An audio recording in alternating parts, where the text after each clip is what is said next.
Welcome back F11 members to part 2 of the fundamentals of post-production video tutorial for the November issue of the Chasing the Light e-zine. In part 1 what we did was process 2 raw images of this night scene shot in the Yukon of the Aurora Borealis. I've got 2 frames, slightly different exposures. This one has more shadow detail in the lower portion of the frame, but the stars are blurring slightly in the top part of the frame. This one is exposed correctly for the sky. So we want to put these two together. Okay, so opened both in Photoshop, and what I'm going to do is use the layer masking technique to merge these exposures. I know we've done it before, but I think every time we go through this it becomes more familiar, and it's always worthwhile going over again. So here we go. Take the darker image, select all, edit, cut. Okay, now what I've finished with that picture. Now I can close it down. I do not want to save the changes. I'm now going to go edit, paste, and what it's done is pasted the darker image over the brighter one.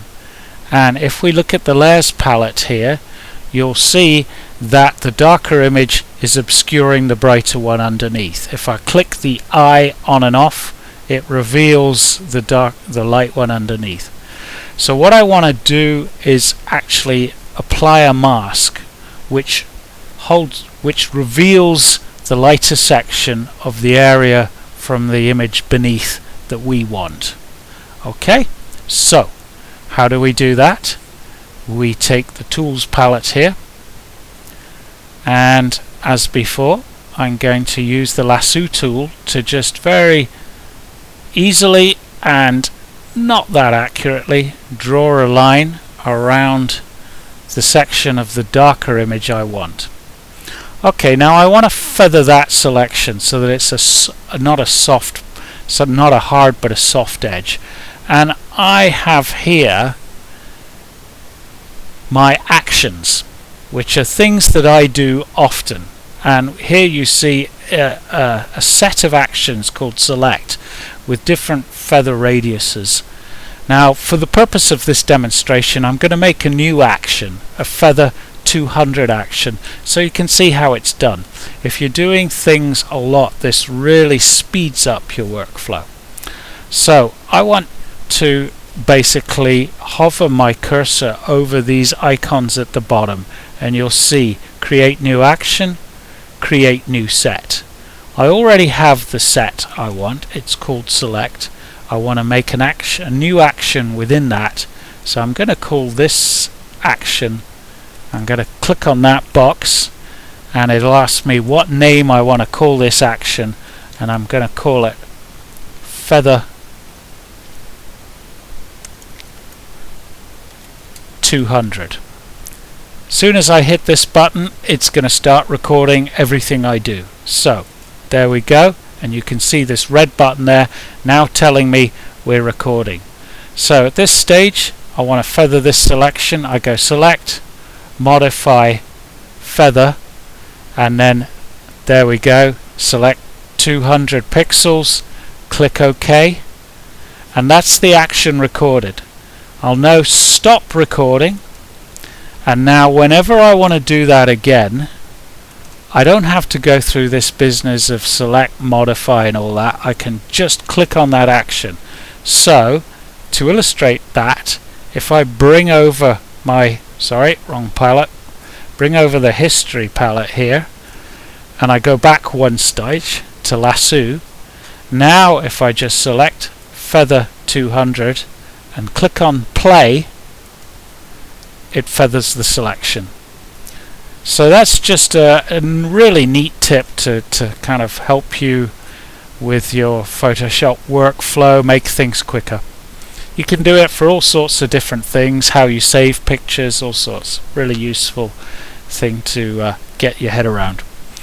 Okay, so now we've feathered that selection. I'm going to go layer, layer mask, and I'm going to reveal selection. So there we go. Pretty good, isn't it?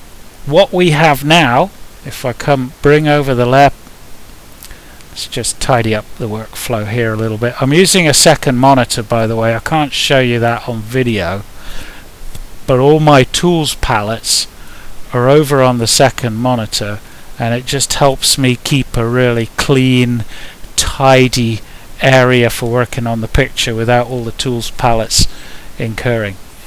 So what we have is the layer on the top with a mask applied, and the white of this mask is holding back, is masking the image beneath, and the black is letting the brighter image beneath through. Click on and off, you can see the difference there. At this point, I now ask myself, what more do I want to do with this picture? Well, if I were unhappy with the way the feathering was working across this area here, the merging of the two exposures, I could work on that mask, but I'm not. I think it's pretty damn good. What I think I can do though is take each individual layer and just fine-tune the contrast and brightness of those two. So taking the background layer, and I'm now going to go Image Adjustments, Curves, and just fine-tune that layer. So I want to just maybe brighten it a touch. I have to be careful because that tone there cannot be brighter than this tone here, otherwise it's going to look very, very unnatural. So again, let's just cancel that for the moment, and I'm going to go to the Lasso Tool and just select an area which is just roughly across the bottom third of the frame, and because I want a very subtle adjustment, I'm going to use my actions again. I'm going to select Feather 300, so that's going to be a very soft transition there. Play that, and now that's feathered that selection. Now if I go Image Adjustments, Curves, all that's going to happen is I'm going to be just affecting this area here, and I want to just click on Show Clipping and I drag in the white area. It'll show me where you can see those blue bits starting to appear down here. That's telling me I'm clipping information there. I can come into about there without it affecting much, and what's the effect? Hardly noticeable. A very slight lightening of the bottom of the frame, but this game is all about minute and subtle adjustments. That's the name of the game. I'm just going to adjust the curve a touch here, hold back the darkness, and just boost the brighter tones, and it just lifts that lower portion of the frame just a touch there. Okay, I can deselect there now. I'm just going to look at the top layer now, the sky, and just maybe put a touch of contrast in there to that layer. Let's have a look what we can get away with. If I start trying to adjust the white point, you see very quickly I start losing information. There's not really any scope for doing that, but I can just put the faintest S in there, just a little touch of contrast, just to give make the stars stand out a touch more really. I have to be careful that again, subtlety is always the key, but I'm pretty happy with that now.